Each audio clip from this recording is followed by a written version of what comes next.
Subscribe کیجیے ہمارے channel نور رضا کو اور بیل آئیکن کو پریس کیجیے جس سے آپ کو ہماری نیو ویڈیو کی نوٹیفیکیشن ملتی رہے۔ تو اس وقت سیدہ زینب جو امام حسین کی چھوٹی بہن تھی وہ آئی اور آنے کے بعد کہنے لگی بھیا امی نے دنیا سے جاتے جاتے تمہیں چند نصیحتیں اور وصیتیں کی تھی۔ امام حسین نے فرمایا ہاں۔ تو عرض کیا اس میں سے ایک وصیت یہ بھی تھی کہ کبھی میری زینب کا دل نہ دکھانا اور زینب جو کہے اس کو مان لینا۔ حسین آج میں تجھ سے کچھ مانگنے آئی ہوں۔ ایک بہن ہے، تصور کریں ایک بہن ہے اور بھائی اس پوزیشن میں ہے کہ وہ سب لٹا چکا ہے، کچھ نہیں ہے بھائی کے پاس، بظاہر گھر بھی نہیں ہے، گھر سے بے گھر ہے، مدینے کی پھولوں کی صحت چھوڑ کر کربلا کی ریت پر ہے، تپتی ہوئی ریت پر۔ اور ایک بہن بھائی کے پاس آ کر کہتی ہے تیری بہن آج تجھ سے کچھ مانگنا چاہتی ہے۔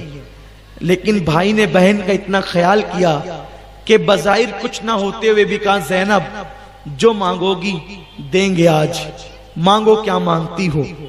سخی کے لال تھے، بہن نے کہا کہ کچھ مانگنا چاہتی ہوں، تو بھائی نے کہا دیں گے۔ اتنے میں بہن پیچھے مڑی اور اشارہ کیا بیٹو باہر نکل آؤ۔ تو کیا دیکھا کہ دو ننھے ننھے بچے جن کا نام اون اور محمد تھا، یہ سیدہ زینب کے بیٹے تھے اور عمر ان کی 5-6 سال کی تھی۔ اپنے قد سے اونچی تلوار اٹھا کر یہ آئے۔ مولا حسین نے دیکھا، آنکھیں پھٹی کے پھٹی رہ گئی، یہ کیا ہے؟ زینب نے کہا ابھی تو کہا تھا جو مانگیں گے دیں گے، تو بس آج تیری بہن ان دونوں بچوں کی شہادت کی بھیک مانگتی ہے۔ حسین میری ماں نے مجھ سے کہا تھا زینب، میں اس وقت بہت چھوٹی تھی، سن بلوغ کو بھی نہ پہنچی تھی، ماں نے کہا تھا زینب جب میرا بیٹا کربلا کے میدان میں ہوگا تو تو اس کو اکیلا نہ چھوڑنا، کیونکہ علی بھی نہیں ہوں گے، حسن بھی نہیں ہوں گے، تیرے نانا بھی نہیں ہوں گے، میں بھی نہیں ہوں گی، تو میری بیٹی تو رہے گی، تو میرے بچے کی، میرے بیٹے کی حفاظت کے لیے رہنا اور اس کی ہمت بندھانا اور اس پر جو قربان کر سکتی ہے کرنا۔ بھیا آج میرے پاس جوان اولاد نہیں، چھوٹے چھوٹے بچے ہیں، نانا کے دین کے لیے میں تیرے سر سے ان کو اتارتی ہوں۔ آج زینب کے پاس بھائی کا صدقہ دینے کے لیے کوئی پیسے نہیں، تو بہن نے اپنے بھائی کی نظر اور صدقہ اتارنے کے لیے اپنے بچوں کا انتخاب کر لیا ہے۔ حسین مجھے ملکہ فردوس بری فاطمۃ الزہرا کے سامنے رسوا نہ کرنا۔ اگر قیامت کے دن فاطمۃ الزہرا نے کہا زینب کیا میرے بیٹے سے زیادہ تیری اولاد قیمتی تھی، تو میں قیامت میں فاطمہ کو جواب کیا دوں گی؟ اس لیے روکنا نہیں بھیا۔ امام حسین چپ ہو گئے۔ اب زینب نے تلوار اپنے ہاتھ میں لی، ذرا توجہ کریں، نبی کے خاندان کی قربانی، زینب نے تلوار اپنے ہاتھ میں لی اور وہ اتنی بڑی تلوار جو 5 اور 6 سال کے بچے کی قد سے بڑی تھی، اور تلوار لے کر کے ماں اپنے بیٹوں کو کہتی بیٹو یوں تلوار چلاتے ہیں دشمن پہ، یوں مارتے ہیں، وہاں جا کر ایسے حملہ کرنا، ایسے حملہ کرنا، کیونکہ 5-6 سال کے بچوں کو جہاد کی ٹریننگ کا موقع ہی نہیں ملا تھا۔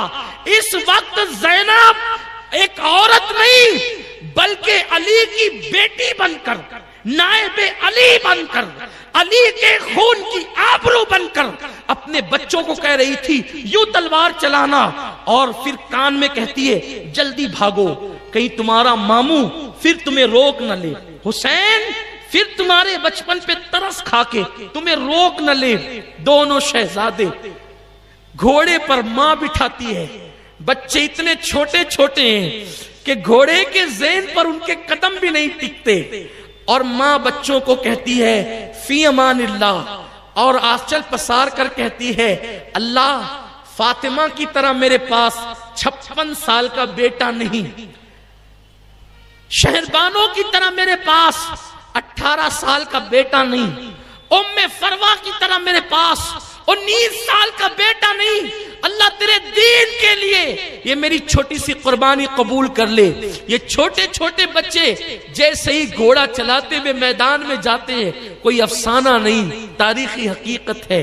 امام زین العابدین کا بیان ہے، زینب کی بیانی ہے جو آج میں اپنی زبان سے آپ کو سنا رہا ہوں۔ یہ ننھے بچے کربلا میں جاتے ہیں، ایک آواز آتی ہے، حسین تیرے پاس جوان ختم ہو گئے جو تو بچوں کو بھیج رہا ہے۔ مولا حسین نے زینب کی طرف دیکھا، زینب کی طرف دیکھا، زینب نے کہا حسین جواب دے، جوان تو باقی ہے، لیکن بہن کے اصرار کے آگے بھائی مجبور ہو گیا ہے۔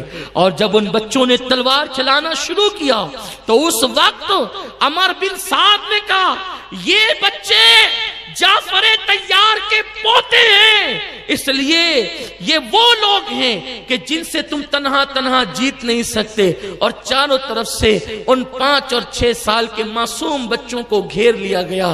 اور مسلمانوں، یہ جو اذانیں ہو رہی ہے یہ ان بچوں کی قربانیوں کا نتیجہ ہے، یہ جو نمازیں ہیں ان بچوں کی قربانیوں کا نتیجہ ہے۔ چاروں طرف سے جب بچوں کو گھیر لیا گیا اور ان پر تیروں کا مینہ برسا دیا گیا، اللہ اکبر، تو وہ بچے زمین پر گرے۔ ایک ماں تھی، وہ ماں خیمے سے نکل کر اپنے سر پر آنچل ڈال کر اپنے بچوں کو چھپ کر کے دیکھ رہی تھی میرے بچے کرتے کیا ہیں۔ لیکن جیسے بچے گھوڑے سے زمین پہ گرے، دیکھو ماں ماں ہوتی ہے، یہاں سینکڑوں مائیں موجود ہیں، یہاں سینکڑوں مائیں موجود ہیں۔ ماں کا کلیجہ کتنا بھی مضبوط ہو لیکن ماں ماں ہوتی۔ بیٹے کا پیر کیلے کے چھلکے سے پھسل جائے تو ماں کہتی اللہ میرا بچہ، یا اللہ میرا بیٹا، لیکن اس ماں کو میں کیا نام دوں؟ اس ماں کے جذبات کو کیا نام دوں؟ اس ماں کی عزم کو کیا نام دوں؟ جہاں مرد کے حوصلے پیچھے ہو گئے وہ زینب ہے، ادھر بچے گھوڑے سے زمین پہ گرے ہیں، ادھر بھائی کو اشارہ کیا ہے لے آ لاشے، اور خود سر سجدے میں رکھ کر شکر ادا کرتی اللہ تیرا شکر ہے تو نے میری قربانی کو قبول کر لیا۔ مولا حسین جب بچوں کو اٹھا کر کے لاتے ہیں تو دونوں کے سر تن سے جدا تھے، سر الگ تھے، جسم الگ تھا۔ ماں ماں ہوتی ہے۔ اب تک زینب علی کی بیٹی تھی، اتنا سب کچھ جو کر رہی تھی علی کی بیٹی تھی، جیسے ہی بچوں کا کٹا ہوا سر دیکھا دونوں بچوں کو سینے سے چمٹا لیتی ہے، اور اب وہ صرف ایک ماں ہوتی ہے بس۔ اور ایک ماں کی حیثیت سے جب کٹے ہوئے سر دیکھتی ہے تو چیخ مار کر کے زمین پہ گرتی ہے زینب اور بے ہوش ہو جاتی ہے۔ بھائی کو حیرت ہوتی ہے کہ جس نے اب تک مجھے امید اور ہمت بندھائی آج وہ زینب بے ہوش ہو گئی۔ لیکن بھائی اتنا مجبور بظاہر تھا کہ بہن کے بے ہوش ہونے کے بعد چہرے پہ چھینٹے دینے کے لیے بھائی کے پاس پانی کے چند قطرے بھی نہ تھے کہ وہ اپنی بہن کو چھینٹے دے کر کے ہوش میں لا سکے۔ تو بھائی نے اپنی بہن کو دامن کی ہوا دی، زینب ہوش میں آ گئی اور بچوں کو پھر سینے سے چمٹانے لگی۔